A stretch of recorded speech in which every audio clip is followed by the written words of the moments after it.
Cette quête du sacré, on l'a toujours eue et elle est coextensive à l'histoire de l'homme. Une première étape, c'est le sacré, il est partout. C'est ce qu'on nous a dit. Le sacré est dans la nature. Toute la nature est sacrée. La nature est pleine de Dieu et elle appartient à Dieu et pas du tout aux hommes.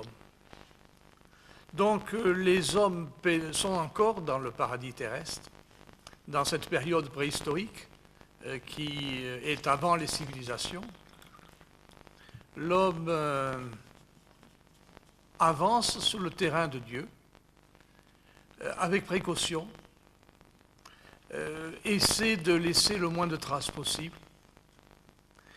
Il est pieds nus par respect pour la déesse mère du jour précédent, que le sacré est amené en haut de la montagne, mais pas dans la vallée. C'est en haut des monts que le sacré réside, dans les bois les plus touffus, les plus cachés, dans des pierres, dans certaines pierres singulières, dans le feu.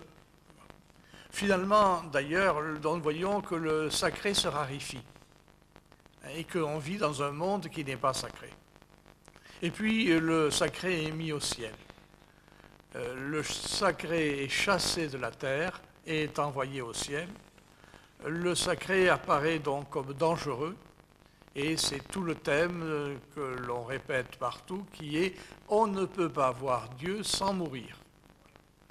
Donc la rencontre du sacré est une rencontre qui vous condamne à mort.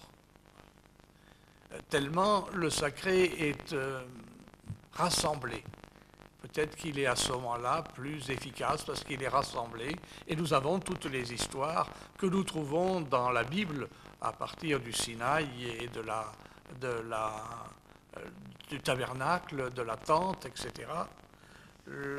Donc nous arrivons à cette notion de transcendance, et je vous remercie de m'avoir aidé, parce que l'islam est celui qui a peut-être le plus exalté cette notion de transcendance. Je suis parti, moi, d'une définition la plus extensive possible, qui est le sacré, c'est ce qui dépasse l'homme totalement, radicalement, infini. Et donc cela nous a laissés dans un vide désespéré. Et nous ne savons plus que faire du monde.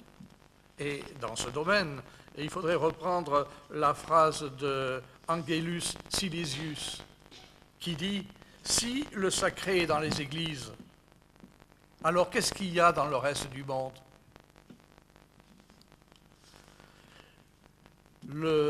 Ce vide, cette désespérance nous ont fait détourner les yeux, et comme disait un des soufis, je ne me souviens plus qui c'est, je crois que c'est Al-Ghazali, qui est « l'homme regarde le ciel et il fait tomber son chapeau ».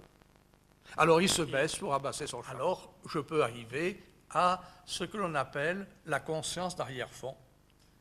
La conscience d'arrière-fond, eh bien, c'est, si vous le voulez bien, ce que nous allons essayer d'atteindre avec ceux qui veulent bien me suivre. Donc,